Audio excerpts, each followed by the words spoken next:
Assalamualaikum warahmatullahi wabarakatuh. Waalaikumsalam warahmatullahi wabarakatuh. Bismillahirrahmanirrahim. Alhamdulillahi rabbil alamin.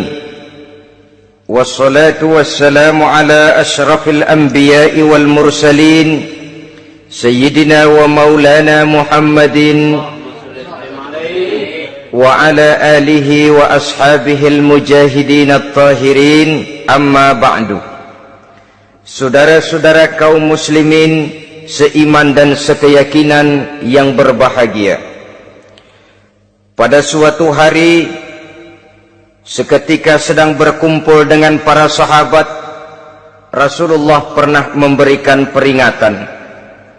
Beliau bersabda, yushiku an tada'a alaikumul umamu kama tada'al akalatu ala qas'atiha. Pada suatu saat nanti akan datang di tengah-tengah kamu, wahai umat Islam, di mana orang-orang lain di sekeliling kamu akan bersatu mengerubungi kamu seperti bersatunya orang-orang mengerubungi makanan di atas meja hidangan.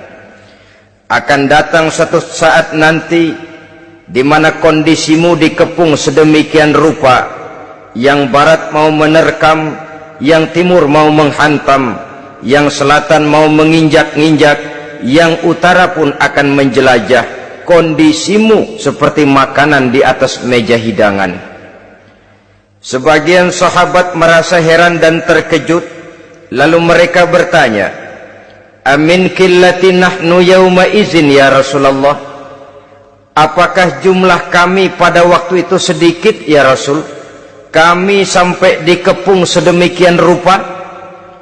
Beliau menjawab, bal antum yawma izin katsir. Sama sekali tidak. Kamu tidak sedikit pada saat itu. Bahkan jumlahmu sangat banyak. Kamu adalah mayoritas. Walakinnakum ghusa'un ka ghusa'is sail. Tetapi keadaanmu saat itu persis seperti buih di lautan. Banyak tetapi centang perenang.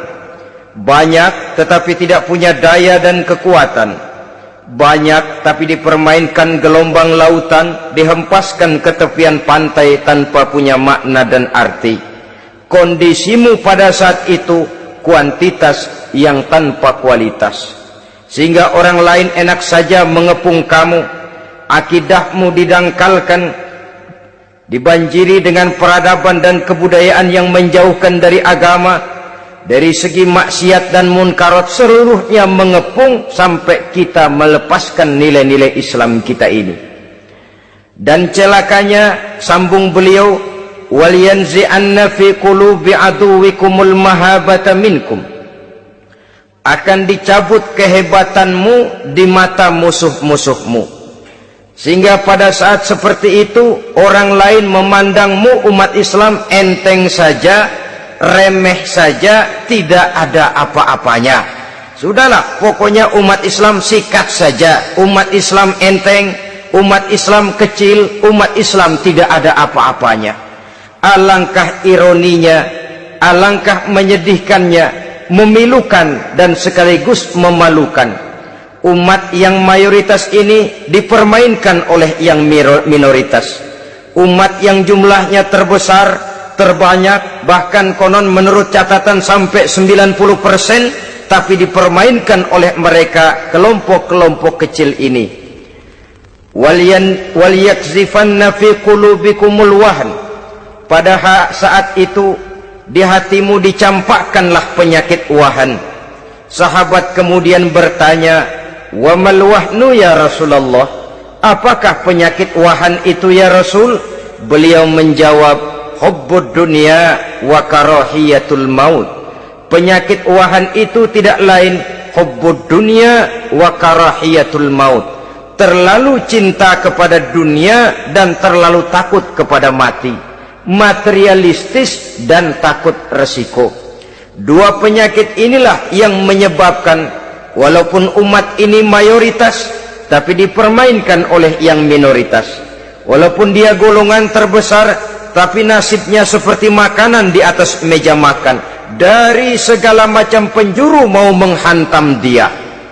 Saudara-saudara kaum muslimin yang berbahagia, ini merupakan analisa sosial bahwa pada suatu saat nanti akan terjadi di tengah-tengah umat di mana kita dihantam dan diserbu dari segala macam penjuru. Akidah didangkalkan, peradaban dan kebudayaan dirusak, makanan dan minuman diracuni, pakaian ditelanjangi dan lain sebagainya, sampai kita melepaskan nilai Islam yang kita cintai ini. Kondisi sosial ini satu saat akan datang kepada kita. Demikian analisa dan peringatan dari Rasulullah sallallahu alaihi wasallam. Marilah sekarang kita melihat, adalah benar bahwa di zaman sekarang kita insya Allah tidak akan mengalami perang Badar sehebat yang pernah dialami oleh Rasul dan para sahabatnya. Tetapi sesungguhnya perang yang kita hadapi di zaman sekarang ini tidak kalah hebatnya dengan perang Badar, tidak kurang dahsyatnya dengan perang Uhud, tidak kurang ngerinya dari perang Khandaq. Hanya saja yang kita hadapi sekarang ini bukan ujung pedang, bukan ujung tombak, bukan ujung panah. Yang kita hadapi sekarang ini adalah perang akidah, perang ideologi, perang mempertahankan keyakinan. Yang kalau kita kalah sekarang, kita memang masih beragama, tetapi anak kita, cucu kita, generasi yang akan hidup 5, 10, 20, 30 tahun yang akan datang, wallahu a'lam bissawab. Islam, saudara-saudaraku, tidak mungkin hilang dari dunia, tetapi tidak mustahil Islam gulung tikar dari desa kita, tidak mustahil Islam gulung tikar dari kampung dan kota kita, jikalau kita tidak menjaganya, jikalau kita tidak memeliharanya, bahkan jikalau kita tidak mewariskannya kepada anak-anak kita, generasi yang akan datang. Marilah kita mengingat sejenak bagaimana Islam di Spanyol yang pernah jaya, pernah mewarnai daratan Eropa, dan yang sekarang hanya sekedar tinggal ceritanya saja. Ini pernah diperingatkan oleh Rasul dalam satu hadis, sayati ala ummati zamanun la yabqal Islam illa ismun wala minal Quran illa rasmun.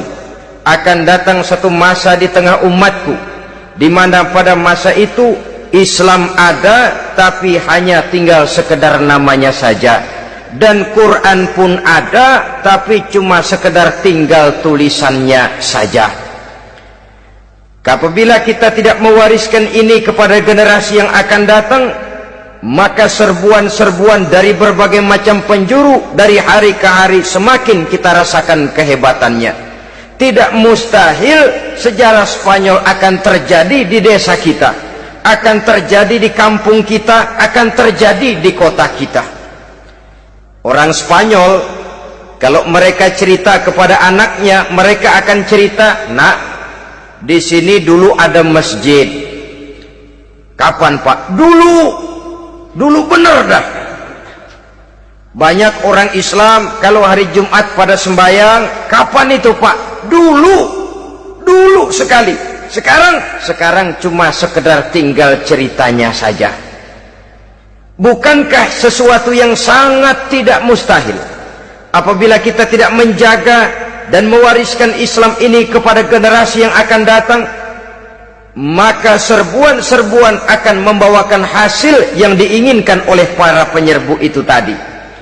Kita sudah menjadi umat yang mayoritas, tetapi umat yang mayoritas ini menurut Rasul dikepung sedemikian rupa, akidahnya didangkalkan, peradaban dan kebudayaannya ditekan sedemikian rupa, kehidupan sosialnya dibuat individualis, kemudian dari segi pergaulan, pakaian, makanan, minuman dan sebagainya diracuni, sampai dia tidak lagi berpegang teguh kepada agamanya.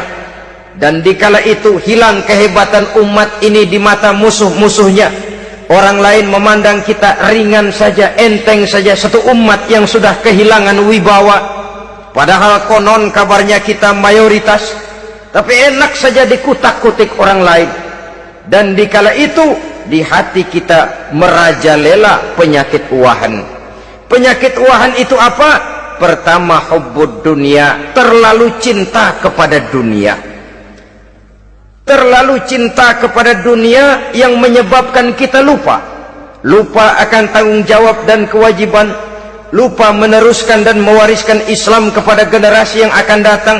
Kita berlomba hanya untuk mengejar dunia dan seluruh isinya, baik dia bernama material, baik dia bernama seksual, baik dia bernama pangkat, jabatan dan kedudukan. Berlomba-lomba kita di dalamnya sampai tercampaklah penyakit hubbud dunia di dalam hati ini. Berurat dan berakar dunia itu, sulit dan berat kita berpisah daripadanya. Akibatnya kemauan untuk berbuat demi dan atas nama agama sangat sulit terwujud di dalam kehidupan ini.